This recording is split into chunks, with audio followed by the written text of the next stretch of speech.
क्योंकि पूरा उत्तर प्रदेश जानता है कि नरेंद्र मोदी झूठ बोलता है।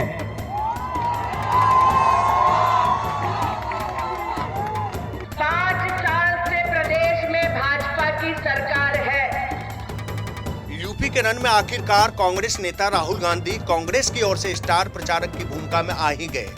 निर्वासन के मोह को त्याग कर आखिरकार अमेठी आ ही गए। कांग्रेस के पूर्व अध्यक्ष राहुल गांधी ने इस बार यूपी चुनाव में अभी तक किसी भी रैली को संबोधित नहीं किया है ना, अचरज की बात, लेकिन हुआ तो है। अब इसे कांग्रेस की रणनीति कहिए, प्रियंका को चर्चा में रखने की तरकीब, या फिर राहुल के दिल में शायद वो करवाहट जिसकी उत्पत्ति शायद 2019 में स्मृति ईरानी से हार मिलने की वजह से बनी हुई, जब अमेठी की जनता ने राहुल की सियासत को नकार कर रख दिया। ऐसा नहीं है कि राहुल गांधी 2022 में हो रहे विधानसभा चुनाव की सियासत से नदारत रहे हैं। वो पूरी ताकत के साथ देश के उन राज्यों में दिखे, लोगों के बीच आए जहां विधानसभा चुनाव हो रहे हैं, जिसमें उत्तराखंड, पंजाब, गोवा और मणिपुर में 30 रैलियों को राहुल गांधी ने संबोधित किया। लेकिन राहुल ने यूपी में ना ही रोड शो किया और ना ही एक रैली को भी संबोधित किया। ऐसे में राहुल गांधी की पहली रैली अमेठी के जगदीशपुर में हुई है, जहां से वो पहले सांसद हुआ करते थे।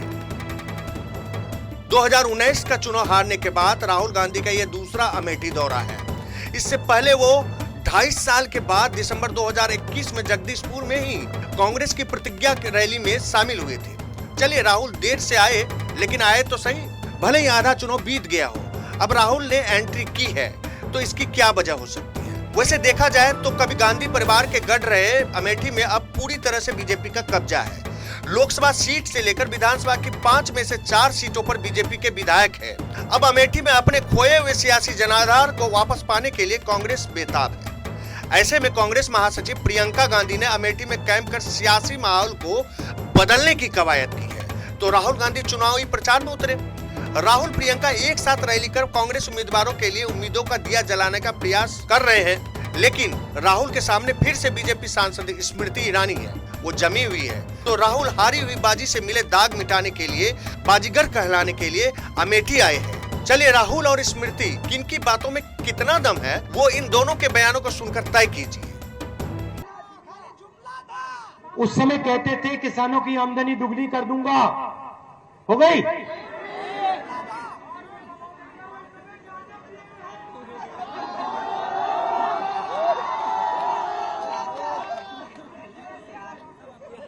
कहते थे 70 साल में कुछ नहीं हुआ।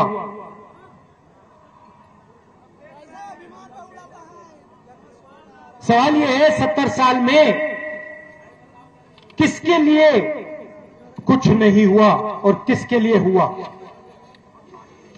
वो कहना चाहते थे 70 साल में अंबानी अदानी के लिए कुछ नहीं हुआ।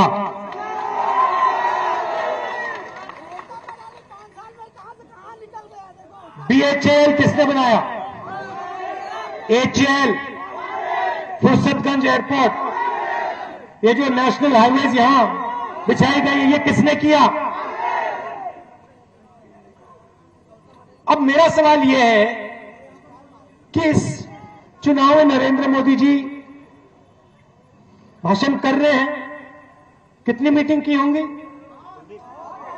कितनी की होंगी? 50 कर दी होंगी। तो टेलीप्रॉम्प्टर के साथ या फिर पार्लियामेंट में, मतलब ऐसे कागज पर लिखा भाषण। खैर, इन भाषणों में वो रोजगार की बात क्यों नहीं करते? अब वो जब यूपी आते हैं तो यूपी के युवाओं को ये क्यों नहीं कहते कि भैया मैं आपको रोजगार देने जा रहा हूं? क्या हो गया? हाँ, बीएचईएल बेच रहे हैं, एचईएल बेच रहे हैं, तेल की कंपनियां बेच रहे हैं, एयर इंडिया बेच दिया, मगर अपने भाषणों में ये क्यों नहीं कहते कि मैंने 2014 में वायदा किया था, मैंने इतने युवाओं को रोजगार दिलवाया और आने वाले समय में मैं और रोजगार देने जा रहा हूं? क्यों नहीं कहते? क्योंकि पूरा उत्तर प्रदेश जानता है कि नरेंद्र मोदी झूठ बोलता है।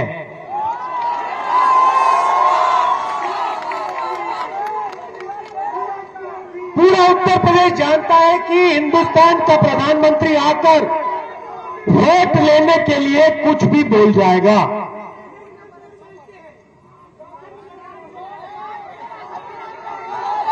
ठीक है,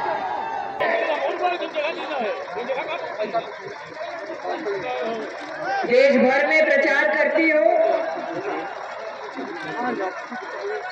और जब भारतीय जनता पार्टी के नेतृत्व ने कहा कि तिलोई में प्रचार करेंगी,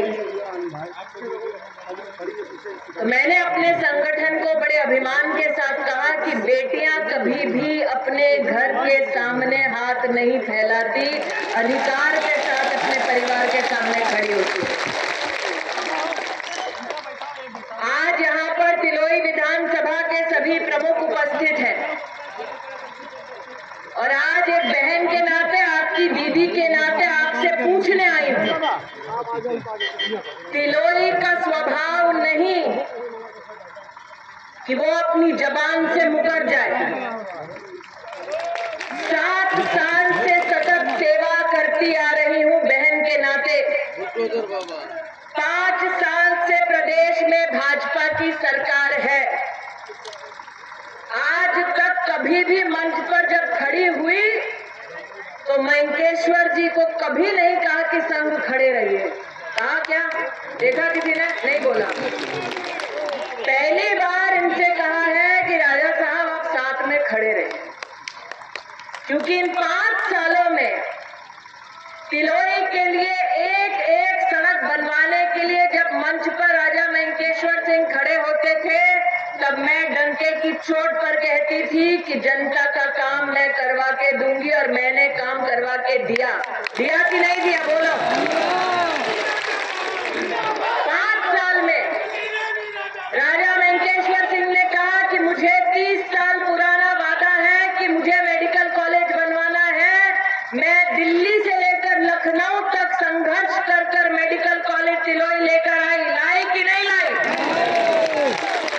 5 साल राजा साहब ने मुझसे कहा कि मुझे अस्पताल की सुदृढ़ व्यवस्था तिलोई में लाकर देनी है। गरीब जनता के उपचार के लिए दिल्ली से लेकर लखनऊ तक मैं अकेली जान तिलोई के लिए ये करवा कर लाई कि नहीं लाई? बताओ।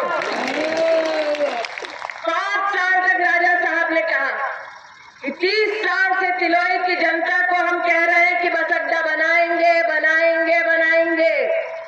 मैं दिल्ली से लेकर लखनऊ तक एक ही तिलोई के स्वर में बोली, मेडिकल कॉलेज दियो, बस अड्डा दो, मुझे तिलोई के लिए काम करवाने हैं। बोला कि नहीं बोला?